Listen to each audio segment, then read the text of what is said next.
Boa noite, irmãos. Nós estamos numa série de sermões aqui sobre o Evangelho de Mateus. Para quem ainda não está nos acompanhando, inclusive nós estamos, acho que no Spotify, não é, Diego? Os nossos sermões estão lá desde o primeiro capítulo, tá? E nós estamos dando continuidade.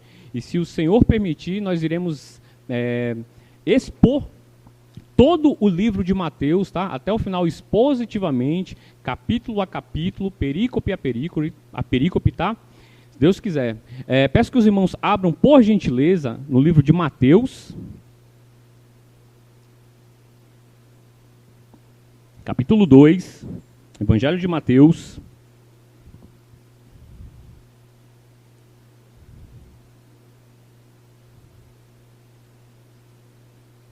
Nós iremos ler dos versículos 13 a 23. Todos já encontraram? Evangelho de Mateus, capítulo 2, versículo 13 a 23. Diz assim a palavra do Senhor, irmãos. Acompanhem. Tendo eles partido, eis que apareceu um anjo do Senhor a José em sonho e disse: Dispõe-te, toma o menino e sua mãe, foge para o Egito e permanece lá até que eu te avise, porque Herodes há de procurar o menino para o matar. Dispondo-se ele, tomou de noite o menino e sua mãe e partiu para o Egito. E lá ficou até a morte de Herodes, para que se cumprisse o que fora dito pelo Senhor, por intermédio do profeta: do Egito chamei o meu filho. Vendo-se iludido pelos magos, enfureceu-se Herodes grandemente e mandou matar todos os meninos de Belém e de todos os arredores, de 2 anos para baixo, conforme o tempo do qual com precisão se informara dos magos. Verso 17. Então se cumpriu o que fora dito por intermédio do profeta Jeremias. Ouviu-se um clamor em Ramá, pranto, choro e grande lamento. Era Raquel chorando por seus filhos, inconsolável, porque não mais existem. Tendo Herodes morrido, eis que um anjo do Senhor apareceu em sonho a José no Egito e disse-lhe: Dispõe-te, toma o menino e sua mãe e vai para a terra de Israel, porque já morreram os que atentavam contra a vida do menino. Dispôs-se ele, tomou o menino e sua mãe e regressou para a terra de Israel.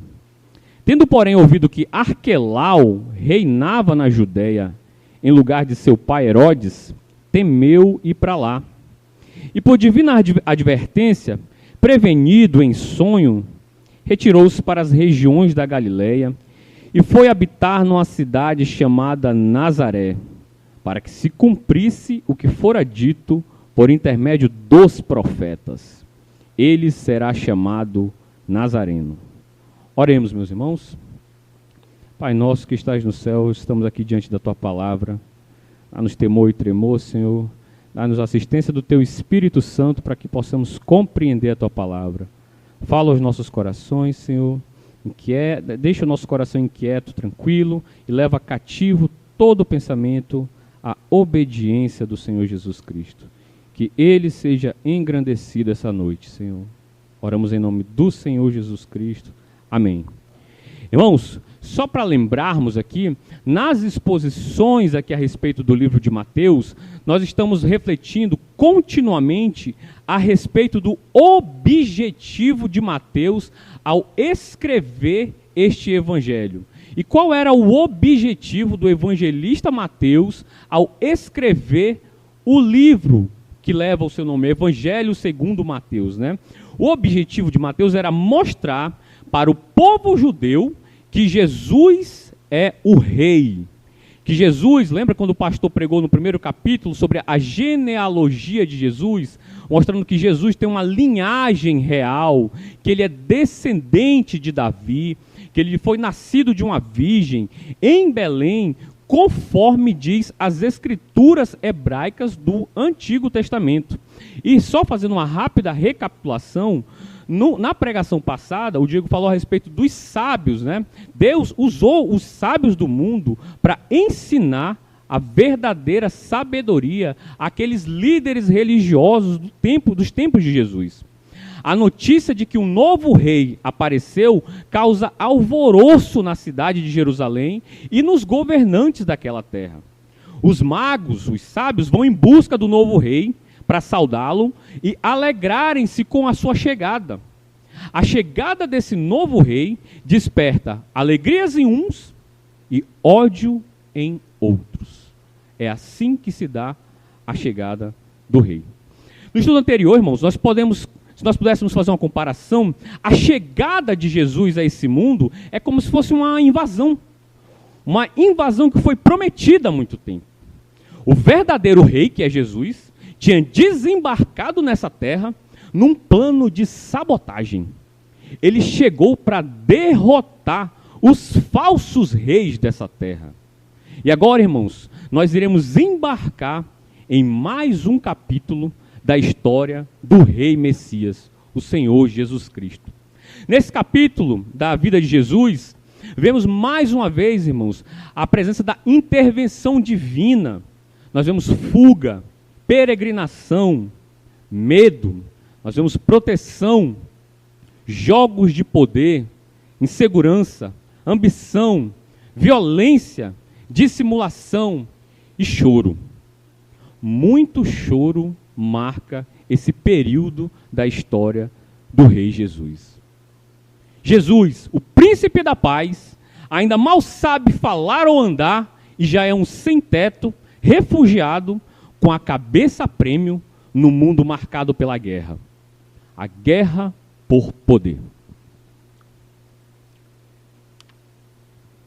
E aí nós nos perguntamos, por que Jesus chega a esse mundo de uma forma tão desconfortável e em meio a tanto sofrimento?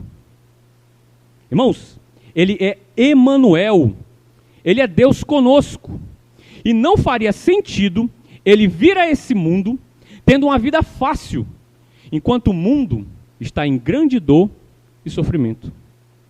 E a primeira aplicação, irmãos, que a história de Jesus nos traz hoje é que Deus está onde o sofrimento está. E nesse mundo de tantas histórias de dor e sofrimento, o nosso Senhor experimentou desde muito cedo o que é o sofrimento. Veja só, ele era um bebê e já sendo perseguido. É por isso, irmãos, que nós não temos um sumo sacerdote que não possa se compadecer de nós, como diz Hebreus 4,15. E é por isso que o Senhor habita com o contrito e o abatido de espírito. Você está sofrendo? Você está passando por alguma dificuldade? Nosso Senhor sabe o que é isso. E Ele sofre junto conosco, que sofremos nesse mundo caído, seja por enfermidades, seja por luto, seja por problemas familiares, seja por dificuldades de relacionamento. Nosso Senhor também sofreu. Ele é Deus conosco. Portanto, nós não sofremos sozinhos, irmãos. Nós sofremos junto com o Senhor Jesus, que desde bebezinho já foi perseguido. Atenção na Bíblia de vocês, versículo 13.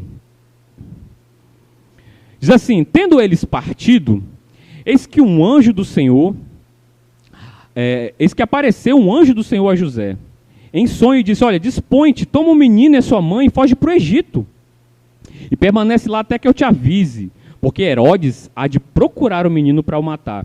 Irmãos, essa é a segunda vez que o anjo aparece a José, mostrando que Deus age e agiu de forma soberana para preservar o seu Messias, o seu filho. E a fuga para o Egito, a gente pode ficar pensando, por que Jesus fugiu para o Egito? Por que o anjo ordenou que José fosse para o Egito? Irmãos, a fuga para o Egito era algo extremamente natural naquela época.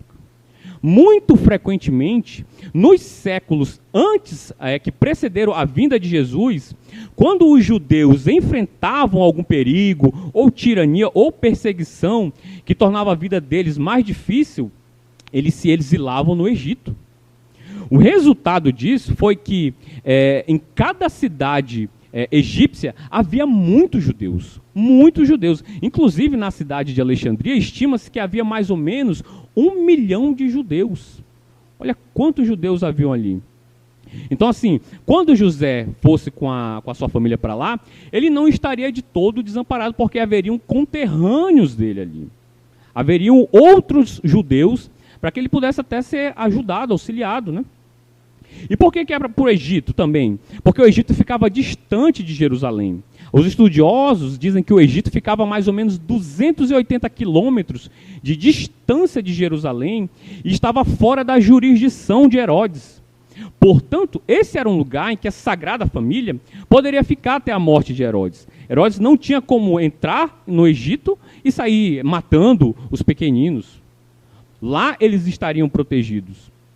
E aí a gente fica pensando, se Mateus tinha algum paralelo, porque Mateus fala muito no seu evangelho sobre o Antigo Testamento, né? E se Mateus tinha algum paralelo do Antigo Testamento em mente, provavelmente ele estava pensando ou em Jacó, em sua família, né? Que estava fugindo da fome que assolou Canaã, não sei se os irmãos lembram, Gênesis 46, uma vez que foi essa viagem que estabeleceu o que depois seria o Êxodo. O Êxodo. E aí, leu agora, por gentileza, o versículo 14. José obedece imediatamente, irmãos. Olha o que ele diz. Dispondo-se ele, ou seja, José, depois que o anjo falou, tomou de noite o menino e sua mãe e partiu para o Egito. Por que ele vai à noite, irmãos? Estratégia. Antigamente as ruas não eram como a gente que tem postes aqui, né, e tal. Era tudo muito escuro. Então, assim, à noite ninguém saberia da fuga de José. Ele ouve a ordem do anjo e ele, de forma estratégica, pega o menino, a sua mulher e foge. E foge para o Egito a fim de se esconder de Herodes. Versículo 15. E lá ficou até a morte de Herodes, para que se cumprisse o que fora dito pelo Senhor por intermédio do profeta. Do Egito chamei o meu filho.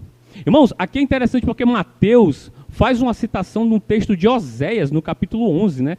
Esse texto, ele faz lembrança à saída, ao êxodo de Israel do Egito. Eu pedi até para o Lucas colocar aí, já está aí, né? O texto diz assim, olha, quando Israel era menino, eu o amei, e do Egito chamei o meu filho. Percebam, quem que o Senhor chamou de filho lá em Oséias? O povo de Israel, não é? E agora Mateus está dizendo assim, olha, que Jesus foi para o Egito e vai voltar para que se cumprisse o que fora dito por intermédio do profeta Oséias. Só que agora, Mateus não está falando do povo de Israel. Ele está falando de uma pessoa, do Senhor Jesus. E aí imagine você, se nós fôssemos judeus, que conhecêssemos esse texto de Oséias, e agora nós fôssemos apresentados de uma outra perspectiva, assim, como assim? Mas o texto fala sobre o povo de Israel, e agora você está dizendo que esse texto se refere a uma pessoa? Irmãos, é interessante notar que esse modo de Deus chamar o seu povo de filho, não era algo que era estranho aos israelitas. Lá em Êxodo, capítulo 4, versículo 22, os irmãos não precisam nem procurar, tá? Eu vou ler aqui, os irmãos acompanhem. Diz assim, olha, dirás a Faraó, assim diz o Senhor, Israel é meu filho, meu primogênito. Então, assim, já havia essa familiaridade entre os israelitas de que Deus, muitas vezes, chamava o seu povo de seu filho. Israel é meu filho. Mateus estava argumentando com os judeus, poderia dizer, olha, você não está sendo justo com o texto. Só que, atenção para isso, irmãos. Para Mateus, parte do papel e da vocação de Jesus consiste em completar a história de Israel. Como filho de Deus, certo comentarista diz, ele é, por assim dizer, Israel em pessoa, sendo bem sucedido pelo menos nos pontos em que Israel falhou. o Dr. J. Carson, doutor no Novo Testamento, ele vai dizer o seguinte, olha, pensar se Oséias tinha em mente o Messias ou não é fazer a pergunta errada. Da mesma maneira que é errado usar o serrote quando o que se precisa é de um bisturi. O melhor seria dizer que Oséias, tendo como fundamento a revelação que já existia, assimila certas nuances messiânicas da linguagem de filho já aplicada a Israel e ao prometido herdeiro de Davi. Então, assim, não é para a gente ficar, mas será que Oséias tinha em mente o Senhor Jesus Cristo? Esse não é o ponto. O ponto não é esse. Oséias, irmãos, no capítulo 11, se vocês lerem o capítulo 11 de Oséias, Oséias retrata o amor de Deus por Israel. E embora Deus ameace trazer julgamento e desastre, todavia ele, por ser Deus e não homem, como ele diz no versículo 9 de Oséias, ele ora por um tempo em que rugirá como o leão e seus filhos, os filhos de Deus, retornarão para ele. Em suma, irmãos, o próprio Oséias aguarda uma visita salvadora do Senhor. Oséias tinha aquela esperança de que um dia o Salvador se manifestará a Israel. Os irmãos que estavam aqui na EBD viram que o Diego falou a respeito dos judeus que ainda não acreditam, que não acreditam no Senhor Jesus Cristo, que ainda estão à espera de um Messias. Os irmãos lembram? Agora há pouco. E agora, Mateus está dizendo assim, olha, aqueles que vocês esperaram tanto, chegou. O rei chegou de fato. O rei está presente. E o nome dele é Jesus. Vejam agora o versículo 16, irmãos. Vamos falar agora um pouco de Herodes, o rei que tentou matar a Deus. Vendo-se iludido pelos magos, enfureceu-se Herodes grandemente e mandou matar todos os meninos de Belém e de todos os arredores de 2 anos para baixo, conforme o tempo do qual com precisão se informara dos magos. Alguns estudiosos tentam fazer algum paralelo aqui entre Jesus e Moisés. Moisés também foi perseguido desde bebê, vocês lembram? Lembram que as parteiras, inclusive, fingiram que tinham matado lá os bebês, porque o faraó mandou matar todos os bebês? Então, assim, Jesus também é perseguido, Moisés também é perseguido. Então, assim, Jesus é ameaçado de morte, Moisés é ameaçado de morte, e Moisés também é ameaçado de morte, né? E aí a gente vê que há muitos paralelos a respeito da vida de Jesus e de Moisés, os quais os judeus tinham em grande estima, né? E agora voltando para Herodes. Provérbios 14, 29 diz assim, olha, quem tem entendimento controla a sua raiva. Quem se ira facilmente demonstra grande insensatez. Herodes era um rei perverso, irmão.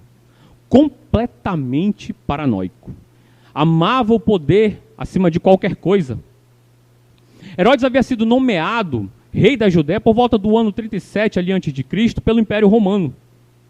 Havia feito um excelente trabalho, inclusive, contra a fome. Reconstruiu o templo de Jerusalém, sobretudo para fazer uma média com os judeus, com o povo judeu. Era elogiado, inclusive, pelos seus inimigos, pela construção da fortaleza de Herodes. Porém, irmãos, Herodes oprimia o povo com altas taxas de impostos e com a violência que se tornou conhecida de todo o povo. Herodes também nutria um ressentimento contra o povo judeu pelo fato deles não o considerarem um rei legítimo. Porque como é que Herodes ascendeu ao trono? Como é que ele se tornou rei? O Império Romano precisava de alguém ali naquela região, e aí pegaram o Herodes e disseram, olha, tu vai ser rei, mas tu vai fazer tudo o que a gente quiser. E aí o povo judeu assim, esse cara é uma farsa. Ele é rei, mas ele não ascendeu ao trono por meio de como as escrituras ensinam. Foi por meio de jogadas políticas. Herodes era tão perverso, irmãos, tem um fato da vida dele. Herodes tinha um adversário muito popular, lá um sumo sacerdote, e que sofreu um acidente. Ele sofreu um afogamento num poço que tinha mais ou menos, sei lá, meio metro de profundidade. Como é que você se afoga num negócio que bate aqui na sua, sei lá, na sua perna? Herodes mandou matar. No outro episódio, ele enfurecido com a sua esposa favorita, porque ele tinha mais de uma esposa, Herodes mandou que a estrangulassem. Foi enganado, levando 2 filhos inocentes à execução. E no seu próprio leito de morte, olha como esse homem era maluco, fez executar um outro filho. Tem um comentário que, embora não seja verídico, mas que reflete bem quem era Herodes, né? Dizer mais ou menos o seguinte: era melhor ser um dos porcos de Herodes do que seu filho. Que homem maluco, que homem perverso. Flávio Josefo, um historiador judeu, relata que Herodes ordenou a execução de nobres por ocasião da sua morte, para assegurar que quando ele morresse, houvesse luto. Ele queria que as pessoas chorassem no dia da morte dele, né? Olha, quando eu morrer, vocês vão executar esses nobres, né? Só que o que aconteceu? Quando ele morreu, esses nobres que estavam presos foram soltos. E aí, em vez de luto, teve alegria, teve celebração. Herodes morre, em vez de ser uma ocasião de luto, vira uma ocasião de alegria, de festejo. Tudo bem até aqui, irmãos? Irmãos, Herodes tinha um Deus. E o nome do Deus de Herodes se chamava Poder. Certo autor diz o seguinte: olha, os ídolos do poder não afetam somente pessoas poderosas como Herodes.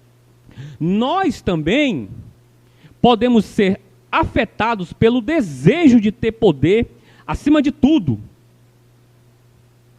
Em que ocasiões? Quando queremos manipular o nosso cônjuge, esposo, esposa, com jogos emocionais. Já viu pessoas que sempre se faz de coitadinho para manipular o outro? Quando bajulamos os outros para que estejam sempre do nosso lado. Às vezes a pessoa está errada, mas ei, você está certo, você é o cara. Por quê? Porque a pessoa quer que o outro a ame. Quer manter o outro debaixo do seu controle. Filhos, irmãos, muitas vezes buscam manipular os seus pais para que os seus pais façam aquilo que eles querem, não aquilo que eles têm que fazer. É incrível isso. Desde bebê a gente já vê isso.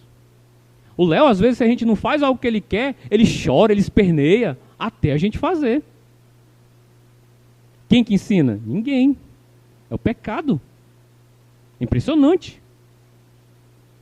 E muitas vezes pais tornam-se refém dos seus filhos, irmãos. Eu quero dar para o meu filho tudo que eu não tive. Só que nós muitas vezes nos esquecemos que foi justamente aquilo que nós não tínhamos que forjou o nosso caráter. E se hoje nós somos pessoas que aguentam o tranco, foi porque nós passamos por dificuldades na vida. E muitas vezes os pais são ausentes e eles querem compensar essa ausência com presentes, com agrados, criando monstros em casa, pestes que ninguém aguenta. Irmãos, que o Senhor nos ajude, a nós pais, a fazer o que é certo, a despeito da vontade dos nossos filhos. Porque é difícil. Não é fácil. Não é fácil. Porque tudo que um pai e uma mãe quer é que os seus filhos reconheçam o trabalho, o esforço que eles têm para com eles. E quando eles não reconhecem, a nossa tendência é, não, tá bom, vai. E aí é quando as coisas ruins acontecem. Mãe, pai, posso dormir na casa do fulano? Quem é fulano? Ah, meu amigo, minha amiga. Ah, pai, não vou mais gostar de ti, não vou mais gostar do senhor, da senhora. Já viram isso, irmãos? Que o Senhor nos ajude. Que o Senhor nos ajude para querer ter poder.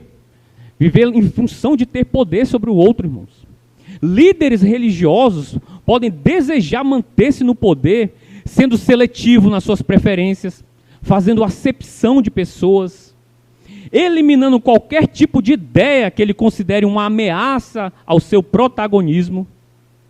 Podem manipular a Bíblia para conseguir dinheiro, fama, para continuar no poder. Podem querer passar por cima dos outros, manipulá-los para conseguir cargos na igreja, para conseguir poder. É difícil isso acontecer? Porque o poder seduz. Irmãos, vocês já viram políticos, já velhinhos, mas não querem largar o osso, como a gente costuma falar? A gente fica pensando, rapaz, por que essa pessoa não vai curtir a vida dele, né? Já está bom. Mas o poder, ele é extremamente sedutor. Não é pelo dinheiro. É o poder. É você ter o poder nas suas mãos. Mas não é só os políticos. Não é só pastores. Esposa pode querer controlar o marido através do sexo. Maridos, frequentemente, querem ter o poder sobre suas esposas, usando muitas vezes a força física. E os mais descarados usam até textos bíblicos para justificar isso. Olha, você tem que ser submissa, viu? Eu estou aqui te oprimindo, eu estou aqui sendo injusto, bruto com você, mas você tem que aguentar, viu? Desejo por poder. Desejo por poder. Como é fácil desejar o poder. Como é fácil. Irmãos, Herodes achou que através da força da espada destruiria o novo rei. Mas Deus mostrou que é vã toda tentativa de lutar contra os seus planos. Salmo 2, no versículo 1, diz assim, olha, por que se enfurecem os gentios? E os povos imaginam coisas vãs? Os reis da terra se levantam e os príncipes conspiram contra o Senhor e contra o seu ungido, dizendo, rompamos os seus laços e sacudamos de nós as suas algemas. Ri-se aquele que habita nos céus, o Senhor zomba deles. Herodes amava o poder e por isso ele era extremamente inseguro. Ser enganado por aqueles sábios o deixou tão irritado que ele resolveu deixar a dissimulação de lado. Lembra quando ele falou assim, olha, me diga onde é que ele está que eu quero ir lá adorá-lo. E ele mostrou agora a sua face mais cruel. Tim Keller vai dizer assim, olha, embora as circunstâncias com frequência pareçam favorecer os tiranos, Deus os derrubará no final, de modo gradual ou repentino. Quem está no poder deveria ver que não o conquistou, mas apenas o recebeu de Deus, e que todo o poder humano desmorona no final. Ah, irmãos, muitas vezes, irmãos, se inquietam, porque político A ou B ganhou, ou perdeu. Todo o poder humano vai desmoronar no final. Quem não fizer bom uso do poder que o Senhor Deus atribuiu, vai ser destruído. Sempre foi assim, irmãos. Onde está o Império Romano? Se acabou. Egípcio, acabou. Passam, todos passam.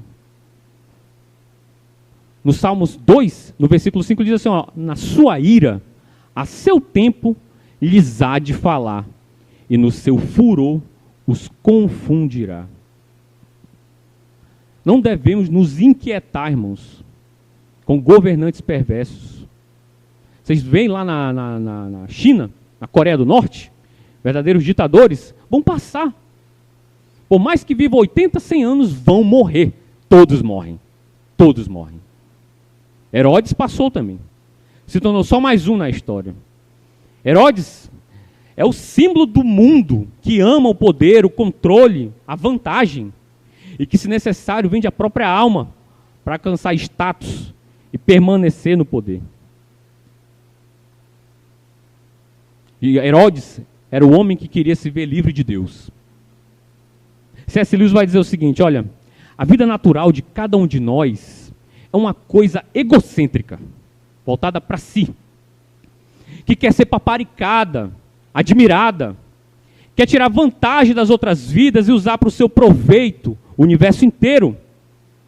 Acima de tudo, ela quer ser deixada em paz, quer distância de tudo que possa ser melhor, mais forte ou mais elevado que ela.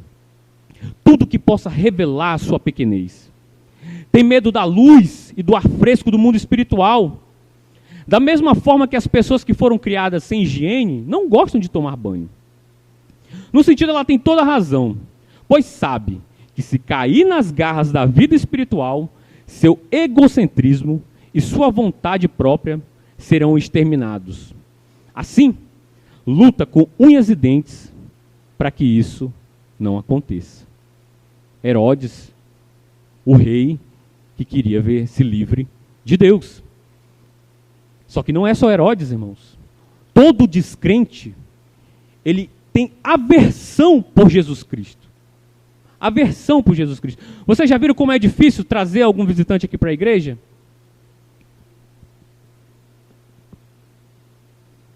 Você convida, e aí, vamos lá e tal, fulano e tal. E a pessoa, não, tudo bem, a gente vai marcando aí, tá? A gente marca de marcar. Não, eu te aviso. Não, hoje não dá. Irmãos, eu era de uma outra igreja e a gente via o sofrimento de pais com filhos já na fase de adolescência, até adultos já, que eram descrentes. Quantas lutas. Minha esposa está aqui de prova. Quanto choro daqueles pais. Porque o desejo dos pais, irmãos, não é ver os filhos numa condição ruim. É ver os filhos salvos. E muitas vezes aqueles filhos não queriam ir para a igreja. Eles deixavam isso bem claro no rosto deles. Bem claro. A vontade deles era estar em qualquer lugar, exceto ali. Por quê? Porque o homem natural detesta Cristo. Eu lembro-me antes da minha conversão, eu sempre via alguns evangélicos pregando a palavra, né? Como aquilo me irritava. Esse barulho do folheado da Bíblia, só aquele barulho já me causava uma irritação impressionante. Eu odiava as músicas. Eu odiava aquelas pessoas. Porque o homem natural não compreende as coisas do Espírito. Nós somos inimigos de Deus no entendimento. É só nós vermos aqui, irmãos. Se fosse fácil, essa igreja estaria lotada. Nós não teríamos lugar para colocar as pessoas. Nós já fizemos programações aqui, convidando as pessoas. Elas vêm para as programações, mas elas não querem vir para os cultos. Por quê? Porque o mundo quer as bênçãos de Deus, mas não quer Deus. A gente quer a bênção, mas a gente não quer o dono da bênção. E no final, irmãos, quem não quiser Deus, não vai ter nem as bênçãos, nem o próprio Senhor.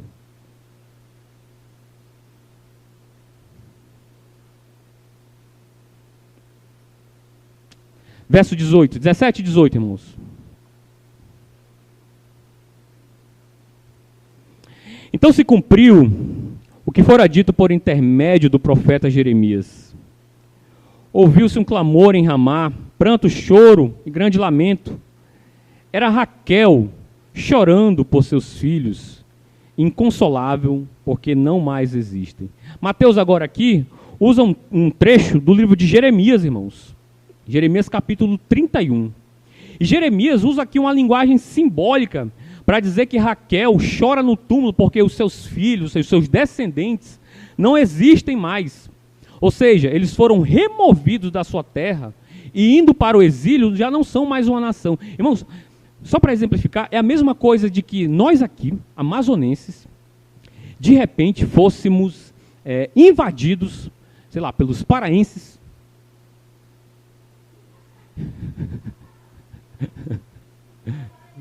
Tem algum paraense? Irmãos, nós amamos os paraenses, tá? É só uma comparação, tá? É só para ficar mais claro, né? Amamos os paraenses. A senhora é paraense, minha querida? Olha aí, ó, tem os paraenses. Olha, amamos os paraenses. Mas, assim, popularmente, dizem que há uma rivalidade entre amazonenses e paraenses, né? Então, aqui, é só para fins didáticos, tá? Nós amamos. Tá bom? Tudo bem? Tudo certo, né? Então, agora imagine se os paraenses invadissem o Amazonas e levassem-nos para o Pará, tirassem das nossas casas. Imagina a tristeza, irmãos. Estamos para fazer isso, né? Mas é só para ficar claro, tá? Que o que Mateus está dizendo assim, olha, é uma ocasião de tristeza, você está saindo da sua terra e indo para um lugar desconhecido. Um lugar que não é seu, não é da sua cultura, não é dos seus hábitos, não é da sua convivência. E aí Mateus diz, olha, para que se cumpra, porque Herodes mandou matar todo mundo, mandou matar aquelas crianças. Belém ficava muito próximo ali de Jerusalém, mais ou menos uns 8 quilômetros. E aí Herodes mandou, olha, mata todas as crianças de 2 anos para baixo. Olha que desgraça. Meu filho tem menos de 2 anos. A Lili tem menos de 2 anos. Aí imagina, um imperador vem e diz, olha, vamos mandar matar todo mundo. É ocasião de luto, irmão, de tristeza. E aí Mateus evoca o texto de Jeremias para dizer, olha, Raquel chora inconsolável pelos seus filhos. Simbolizando aqui a tristeza. É interessante que esse texto de Jeremias 31, irmãos, apesar de ser um texto que fala sobre exílio, ele ocorre num cenário ainda de esperança. A despeito das lágrimas, Deus diz que os exilados retornarão. E agora Mateus, se referindo a Jeremias 31, 15, ele também diz que a despeito das lágrimas das mães de Belém, há esperança. Porque o Messias escapou de Herodes. E ele no final reinará. Esse capítulo 31 de Jeremias, ele é belíssimo. Tem uma tradução que o versículo 20 diz assim.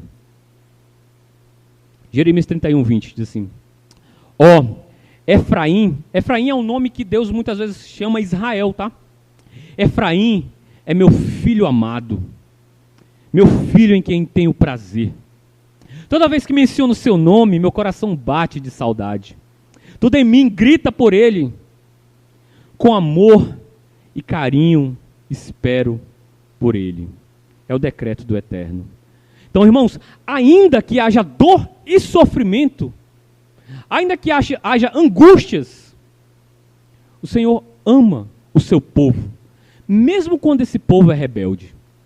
Mesmo quando esse povo é ingrato. E graças ao Senhor que o seu amor excede todo entendimento. Porque, irmãos, quantas vezes nós pecamos só essa semana contra o Senhor?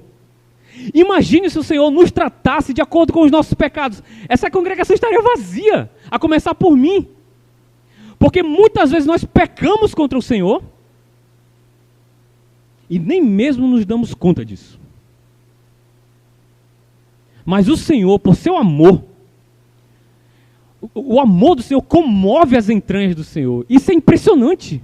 Como pode um Deus que é santo ter apreço por pecadores?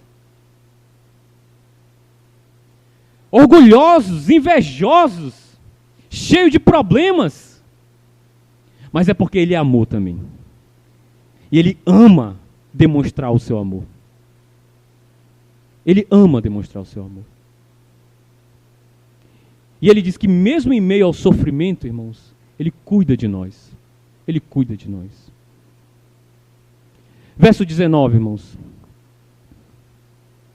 Tendo Herodes morrido, eis que o anjo do Senhor apareceu em sonho a José no Egito e disse-lhe, dispõe-te, toma o menino e sua mãe e vai para a terra de Israel, porque já morreram os que atentavam contra a vida do menino. Dispôs-se ele, tomou o menino e sua mãe e regressou para a terra de Israel. Herodes morreu. Finalmente morreu aquele que atentava contra o verdadeiro rei.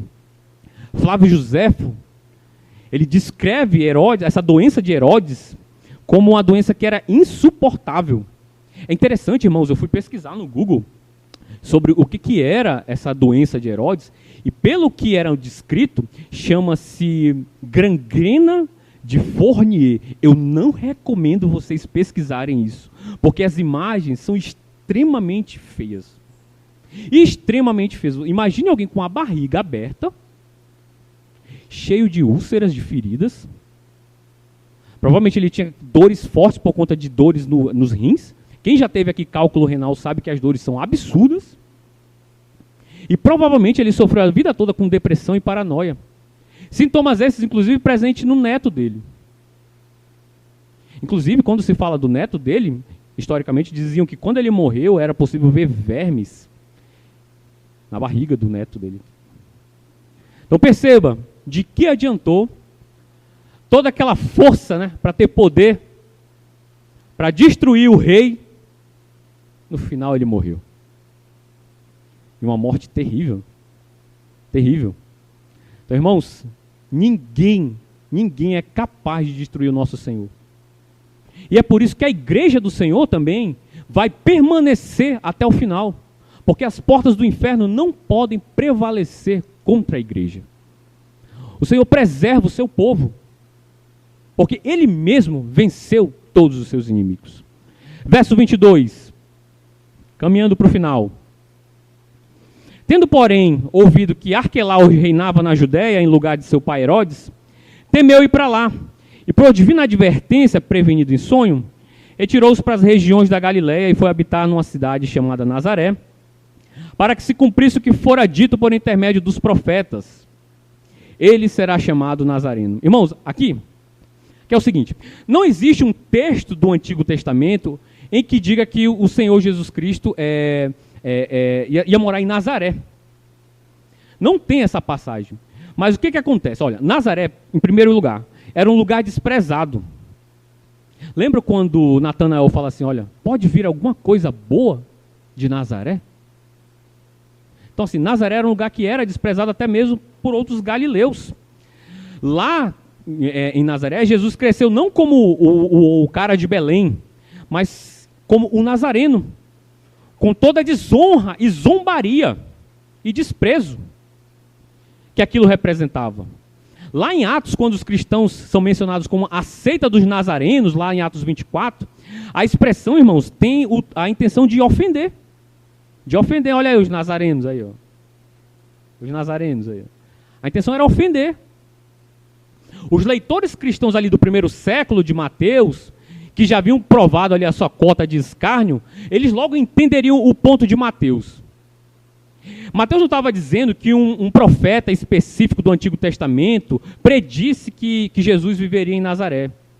Ele estava dizendo que os profetas do Antigo Testamento predisseram que Jesus, que o Messias, seria desprezado. E nós vemos isso no Salmo 22. Tem aí o Salmo 22, Lucas? Vou ler aqui versículos 6 a 8, olha. Um salmo messiânico, olha, que fala sobre Jesus. Diz assim, olha, mas eu sou verme e não homem, opróbrio dos homens e desprezado do povo. Todos que me veem zombam de mim, afrouxam os lábios e meneiam a cabeça. Confiou no Senhor? Livre-o ele. Salve-o, pois nele tem prazer. Então, assim, percebam como o Messias era alguém que seria desprezado. E é por isso que Jesus vai morar em Nazaré, numa cidade que era desprezada. Para que se cumprir o que os profetas tinham dito. O Messias seria desprezado. Então ele vai morar no lugar que era desprezado. Deu para compreender? Em outras palavras, irmãos, Mateus fornece-nos a essência de diversas passagens do Antigo Testamento e não uma citação direta. Mateus nos relata que Jesus, o Messias, não introduziu seu reino com espetáculo exterior, nem se apresentou com a pompa de um rei terreno. De acordo com a profecia, ele veio como um servo desprezado do Senhor. E é em meio à fuga, dor, morte, tristeza, que surge a esperança. O rei não foi destruído pelos seus adversários. Jesus vive. Ele é o rei Messias, desprezado dos homens, mas exaltado pelo Pai. Os reis da terra nada podem contra ele. Ele vence até mesmo a morte. Irmãos, atenção para isso, e aqui eu finalizo. Mesmo que a nossa história seja marcada por dor, por sofrimento, por angústia, por tristeza, por morte, um dia, nós que cremos no Senhor Jesus, reinaremos junto com Ele em glória e viveremos para sempre com o Senhor em alegria e paz que não tem fim. Essa é a promessa do Rei Jesus. Felizes são todos os que atendem ao seu chamado e creem nas suas promessas. O Rei Jesus venceu, irmãos. Ele venceu e nós também venceremos. Amém. Vamos ficar de pé para nós orarmos?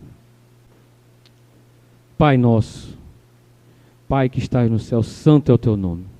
Graças te damos por teu Filho, Senhor Jesus Cristo, o Rei que venceu, Senhor. Venceu todos os seus adversários e reina. O único Rei de fato, Senhor. Que Ele seja o único Rei em nossas vidas, Senhor. A começar por mim. Que Cristo reine em nossos corações, Senhor. Que todos aqui, Senhor, todos nós, possamos confiar unicamente no teu Filho. Porque fora de Cristo não há salvação. Somente nele, Senhor, reinaremos e de fato seremos felizes e viveremos numa paz que não tem fim. Ó Senhor, que o nosso coração anseie pelo dia em que seremos reunidos com o Senhor Jesus Cristo no seu reino de glória. Oramos em nome do Senhor Jesus Cristo, Senhor, atende-nos. Amém, Senhor.